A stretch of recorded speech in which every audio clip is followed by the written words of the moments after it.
whatever it is that whatever suggestions he makes to us, or, we'll make a motion to approve or alter or whatever. So that's what deliberations are about. Then on Monday, April 27th, there's a public hearing on the budget, 7 p.m., high school auditorium. Sometimes they change that to the middle school. We'll see. No, I haven't had a chance. So what happens there is usually the first selectman gives a little introduction, the Board of Education chair gives a little introduction, and then the Board of Finance chair usually presents the town budget in a PowerPoint format.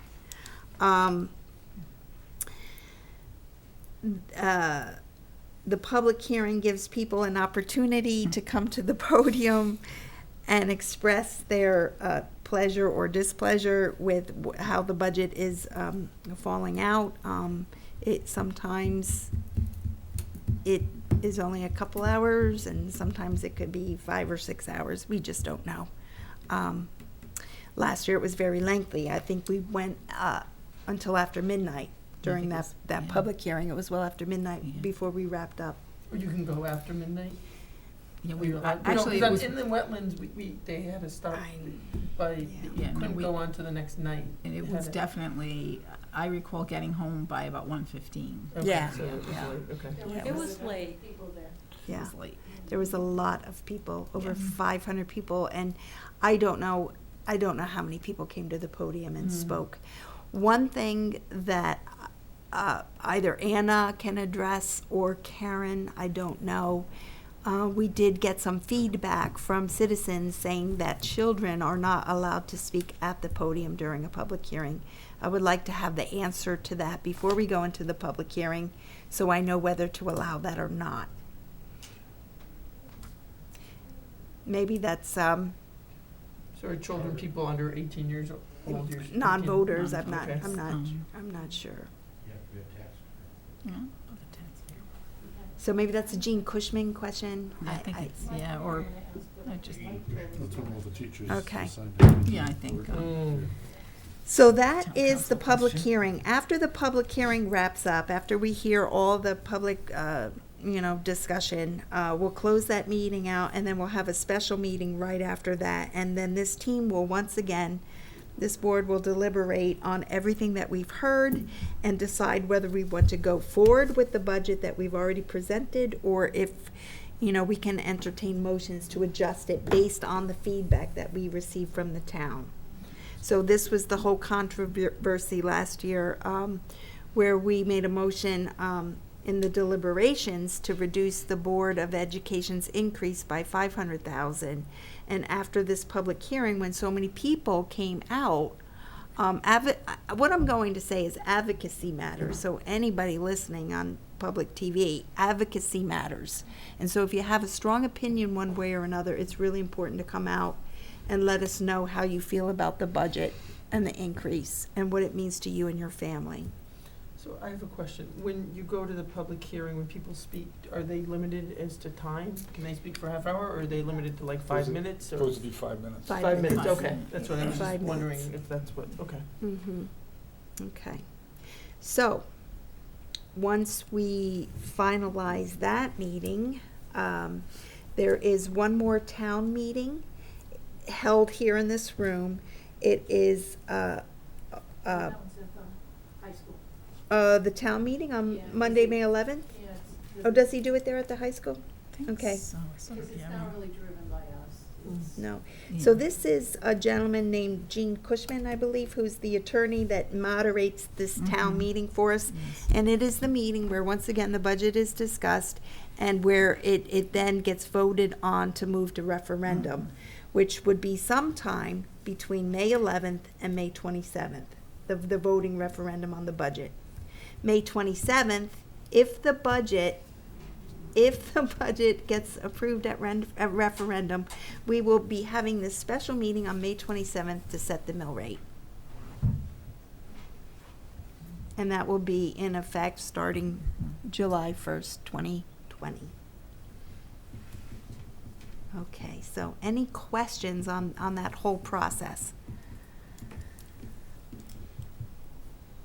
So So the town meeting will actually be on May 21st. Because it's the Instead of May Thursday in- 11th, you mean? No, the Thursday in May, The 10 days referendum. after the. Oh, the um, referendum. The referendum? Oh, I meant to say referendum. Oh, so the referendum is May 21st? That Yes. makes sense, okay. Oh, because it is driven by the town charter, how many Right. days Yes, in after? between. The Thursday, that's 10 days after the town meeting. Right. Mhm. And then, there's a whole set of rules if the budget doesn't pass. So Yeah. I'm not really sure what to expect this We'll year. be- This is Yeah. going to be. There's a lot of Right. like rinse, repeat, right? Yeah. If it doesn't pass, Every, then you- every year we say we think this is the toughest budget year ever, and I think, and I don't see that changing this year. No. Okay. All right, so if there's no questions on that, Good. we'll move on to the action item list, which Rich Steele is maintaining for us in conjunction with Anna. Yeah, in terms of the outstanding items from the board, which we decided would be separate from Anna's action item list, Anna's already taken care of with handing us the resume, was one of the outstanding items. And then the health fund balance we just received tonight as well. The only other things are the CRNE report cleanup is an ongoing item that I believe that Camille, you and Anna are working on.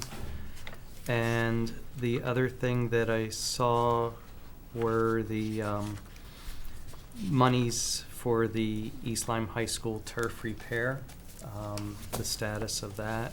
Jeff's not here, so we don't have that. What I had understood from Mike Susi was that they've been able to kind of patch things as they go along with providing more of the rubber pellets that as people walk across the field, they take a little bit home with them just because it sticks to your shoes and stuff. But in terms of actual turf replacement, I think it's supposed to be a scheduled event, and I don't know where we are in that fund balance. The last item was something that you had brought up, Camille, about information requirements for the PSB vision.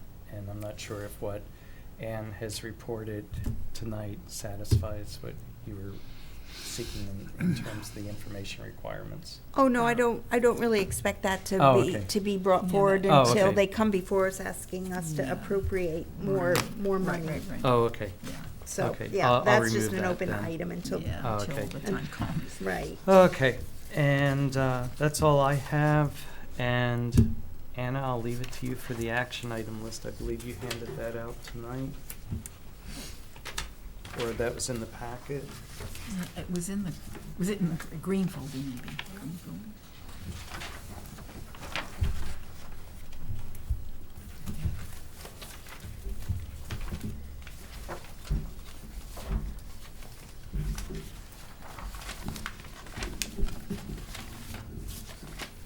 So, at the last meeting, the board decided to, kind of pare the list down. And then, it was requested that we add a column when we had the last update of the item. So, this board, I put the date in for the bylaws because the board, the last time was October 9th of 2019. And then the last time I brought the CNRE fund before the board was at the December meeting. In March, once the audit is filed, the auditors will include with that a list of recommendations, so I can report on that at the March meeting. And then the other items are, I think, more or less Board of Finance discretionary items, so I'm not sure if you have dates you'd like me to put in there. When we talked about the Board of Ed town permanent maintenance account, I think that was something that my notes kind of indicated that next time Joe Bergaw came, you would question him about that, so whenever that is. And then, of course, there was talk about a Board of Finance subcommittee for union negotiations, so that would be something,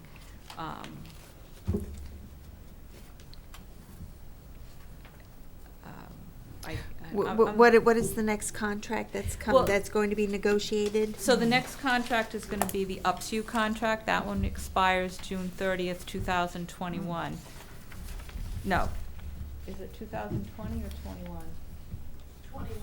Okay. Okay, so you know what, I'm thinking, okay, so I'm thinking about the 2021 budget. You'll have to excuse me, okay, because during the I was just thinking in terms of budgeting for legal fees, because we're gonna start negotiating that contract during next year's budget, so I had to make sure that we had enough money in legal fees, because we'll need, yeah, okay.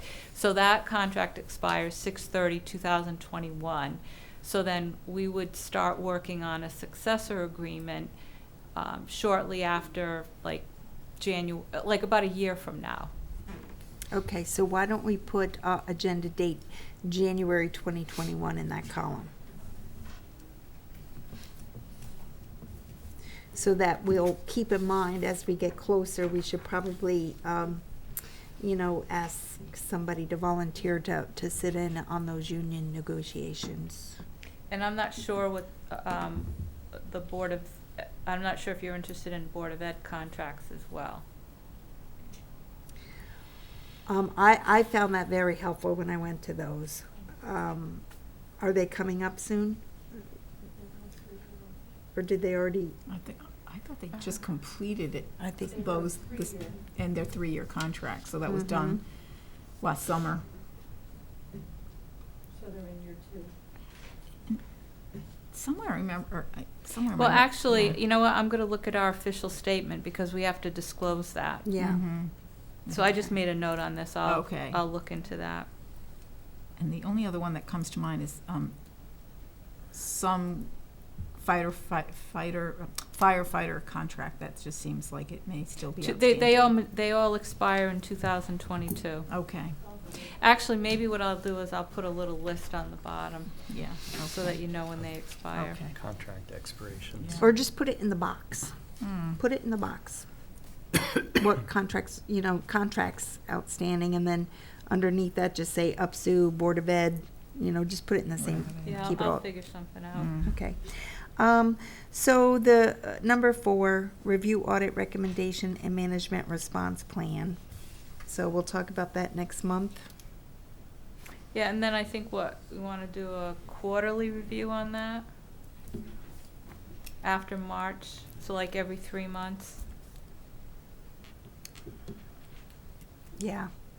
Yeah, I think so. Yeah. Quarterly. So in that box, you can put March 20, June, 20 is the year. March 20, June 20, September 20, December 20. All right, so Board of Finance, Board of Ed Budget Workshop Subcommittee, that's completed December 2020. We'll put that last update there.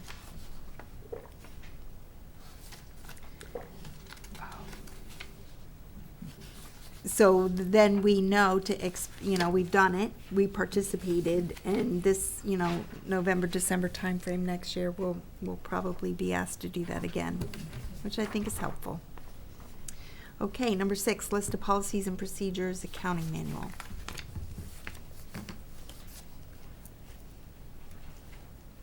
What I would like to see there is a list of the policies that we do have, the last time that they were updated, and which ones you're working on with the Board of Selectmen or whoever it is that is assisting you.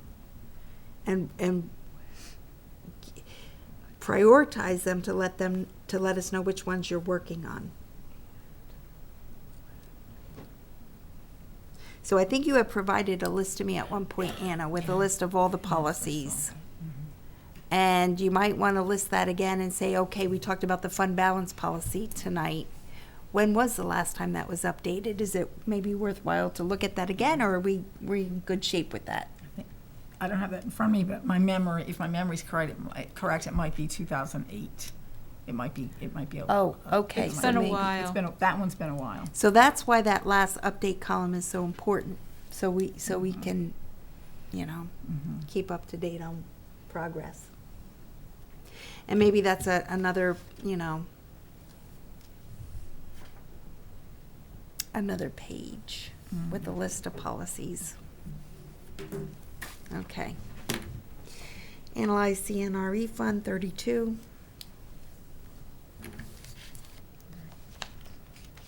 Does anybody want to see that again at the next month's meeting, perhaps? An updated version? Would that help? Well, And- actually, what my plan is,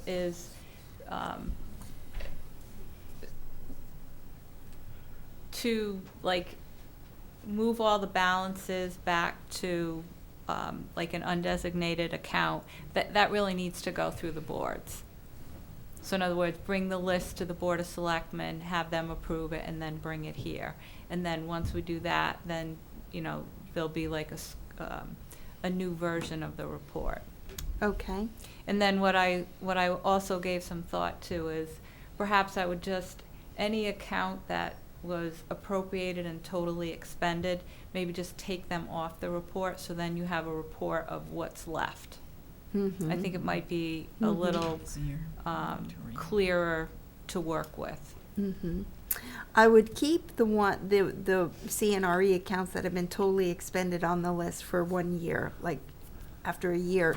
In the current budget year, if it's expended, I'd still like to see, okay, we had it for this budget year, we expended it in this budget year, don't take it off until the next budget year. You follow me? Yep. Okay. So they can roll off as they, Because as- a lot of them, I think, should roll off. I- Because I- they've been dormant for a period of time. Totally agree. Just want to, Totally like, agree. well, I They've shouldn't say, been Rick just Van kind of like make it so that when you look at it, it's a better tool for you. Mhm. That's my thought process. Okay, so.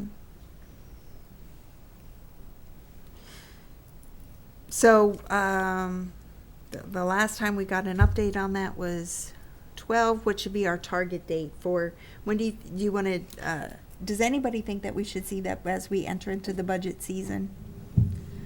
To me, it's helpful, because I like to see what the balance of some of those accounts Yeah. are. I think it would be helpful. So, if you could maybe, even if it's not completely updated or gone through the Board of Selectmen yet, just show us that again at the March meeting. Yeah, or either, so if we clean it up at your March meeting, then I could, maybe it makes sense for me to have it available for you, like at your first budget meeting, like on the 16th. And would that have been Okay. been before the Board of Like all, Selectmen? resolved. Okay, yeah, And then, because actually on the 17th is when you're scheduled to actually look at capital and such, so it would make sense. Mhm. Mhm. Yeah, okay, yeah, that's. okay, yeah, Yeah. very good. Yeah, so in that report, you could keep the things that are from the past year that haven't rolled off, and then the things that are older than that, they could roll off, and, yeah. Okay, all right, I think we're all squared away with that. If there's no other questions or comments, we can move on to public discussion. Patient man back there. Yes. Mr. Schultz, thank you very much for your patience. Thank you very much for running into problems. That doesn't normally happen. Mike Schultz, Lovers Lane, East Lyme. I think I'm gonna be jumping around a little bit. I didn't have a lot of time to prepare. First off, thank all of you for your service, and those that you are new to the board that I don't know, some of you I know from the Board of Ed. Thank you for running and doing the town a service. But I'm shocked right now. I'm shocked at the budget proposal that's before us.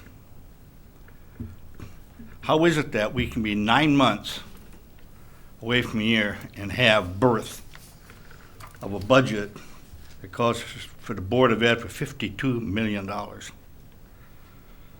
$2.7 million amount of money over last year. 9 months away.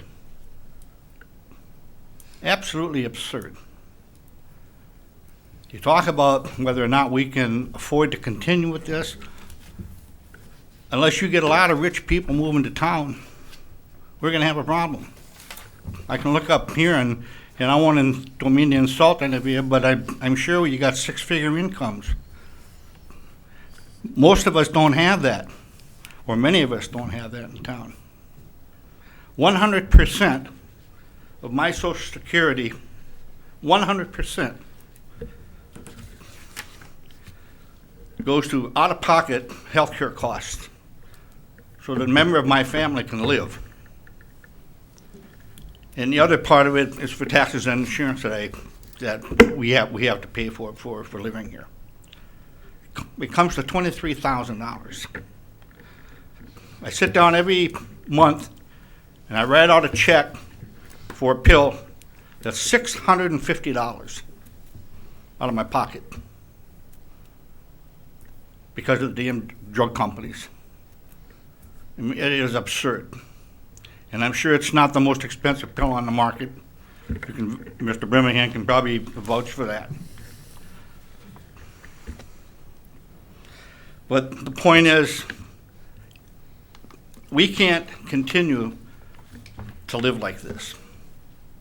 I'm fortunate in that I saved, and I've been lucky. I had a good job, was able to put away, able to invest, and it's not your fault that I didn't get my doctor's degree so that I could make the big bucks and pack money away and have a seven-figure savings. But most of us, and I don't say most of us, speak for myself, we don't have that. I can understand much of the situation with the town because you got so many more people moving into the town, and it's, fire department, you want all these features that everybody needs. So you do have to account for that. We don't need to have people moving to town with more kids, putting the burden on the school system, which then turns around and throws it on the back of the taxpayer here. It's not fair.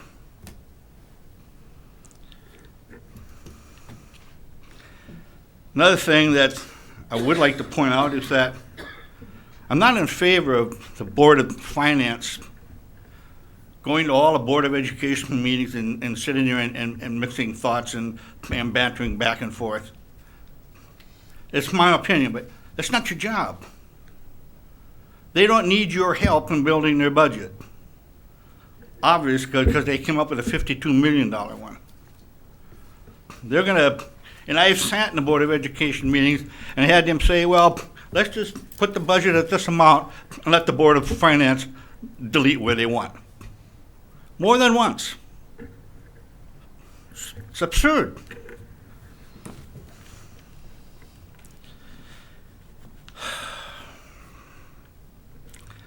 But anyway, I'm not going to tell you what your job is, but obviously it deals with finances, and the bottom line is what we can afford. Does not the charter state that the Board of Selectmen or the Board of Education is to present their budget to the Board of Selectmen? In the charter, the Board of Selectmen is to present the Board of Education budget to the Board of Finance with comment. Not the Board of Education doing presentations to the Board of Finance. The Board of Selectmen don't have to know anything about the Board of Education budget if that's the case. We elected those people to be able to have to filter, to be able to consume and understand what the needs are out there and help.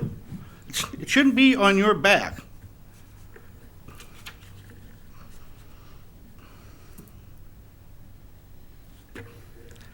And regarding the education and the expenses. Now they want, everybody's worried about going down to 16 people per classroom. I guess that's real nice. I would think that kids learn more if there's less kids in the classroom. But I watched a Senate hearing live on TV with Arnie Duncan, Secretary of Education during the Obama era, and the senator specifically asked him this question. I wrote it down here. He was asked if there was any proof that a reduction in class size improved student learning. Reduction in class size improved student learning. His answer was no. Emphatically no. So somehow we've gotten this assumption that you got to have classrooms down to some minuscule level for the kids to learn. The kids in our schools are brilliant. They got parents that most of them are doctors, master's degrees. I mean, I've seen many families and talked to the kids. I don't know. I mean, we didn't have education like this. And it's a wonderful thing, but you don't need 16 kids. You can have classrooms with 23 kids, and they're going to learn just fine, especially with all the electronics and stuff that we have available for them now. Everything's at their fingertip.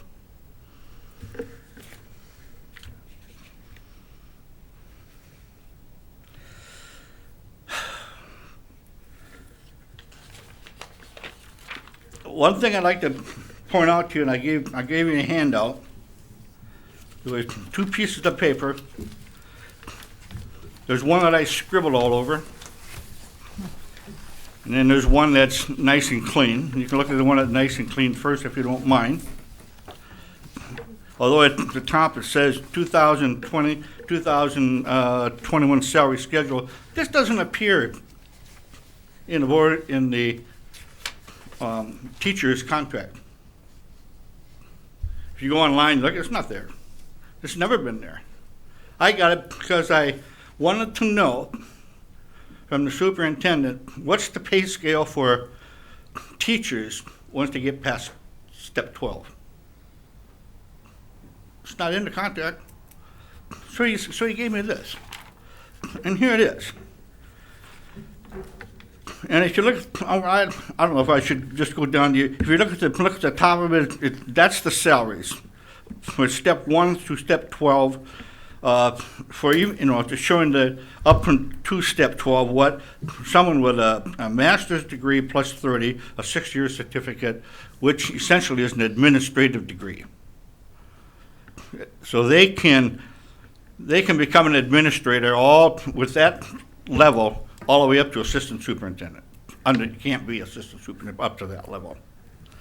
So here it shows you the last item on it was $87,522 for that's year 2020-2021. If you look at the scribbled sheet, it was $86,776 for a 2019 and 20 budget. And then the next group down tells you how many full-time employees are at those wage levels. And if you go into that middle section, if you look at step 12, it says that there are 66 teachers that are at that step 12. And when we analyze it further, just to say that 39% of the certified teachers, and these numbers vary, are being compensated at a level above master's. They're compensated at an administrative degree, which requires to obtain an administrative job up to assistant superintendent. So at step 12, they don't get a big raise. A 0.85% raise is what they get in or got in 2019-2020. Not a lot. which is just, like around $750. But remember, you got teachers that are 14, 15, 16 years, and each year, this is getting multiplied. And in year 2019, 2020, the cost to the town was $582,000 over and above what is required for the master's degree level, which is what our teachers normally have. I don't know if they're all eventually, I think, required to get a master's degree, I believe. But we're $582,000 over. And so this year, it's going to be even greater than that, because if you look at the clean page, now you're going to have 160. Well, there's going to be 73 teachers, I should say, at step 12. But and if you get all the math worked out, it's probably going to be up around $600,000 extra. And we don't have that many. We got, 12, I think, 13 administrators. And so now we're going to sit here with 100 and some odd administrators as a backup. They're getting too much money. This is why we're spending too much. It's a total extra cost. So you can obviously you're going to decide for yourself whether it makes a difference. But the money that they seek is going to be it should be obtained from a reduction in salary increases. You don't have to reduce their salary, just stop the salary increases. Maybe get rid of the move over to the column C on this chart, because we don't need them over there. We pay them to go to school and they get extra, but they don't have to. If the position is not open, you shouldn't get extra money for it. Mm-hmm. That's my position. So, we've got to push back on these union contracts, because that is what's driving our costs so far. When you folks get the final budget, you're only dealing with about 3% of it. What's the point? I mean, last year, I believe we dealt with 3% of the overall budget. So you had control of. Why don't we just let the school system, let the teachers run the gosh darn school system, do what they need for money, not have a vote on it at all. In the town, bifurcate the budget.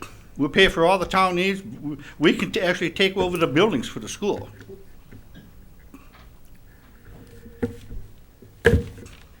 Thanks for your time. Thank you. Thank you, Mike. Mr. Schultz. Thank you for all of your research, too. I appreciate it. Okay, with that, we'll move on to board comments. We'll start down at one end and we'll work our way down. How's that, if there's anything to say? No, I just think it was a very well-run and informational meeting tonight. It's nice we hit all the agenda items and we had discussion on those, and Okay, worked for me. very good. No comment. Yeah. Thank you. Ann, No comment. Peter? Well, All good. Mike, set. you gave me some things to think about. So I'm sorry? I said you gave me a couple of points to think about, so thank you. Good. Thank you. Mhm. I'm thinking on too. Yeah. I know where to find you. Okay, the only response that I would have to Mr. Schultz is that part of the process review that we're going through is we are trying to encourage the Board of Selectmen, as they review the Board of Ed budget, to pass it along to us with commentary this year. So we do expect, that they seemed receptive to that, so we do expect something coming from that end. that information together with the public discussion, the public forums is very, very helpful in helping us make some very heart-wrenching decisions, I will say. So thank you. Can I make one more comment? Yes, you may. We're a little informal. Probably against process, but I'm sorry. A little bit, but it's, One other item of the charter, which judgment was passed on the Board of Finance public hearing that you had. It was in the charter. It states clearly that you have to be a taxpayer to comment at that.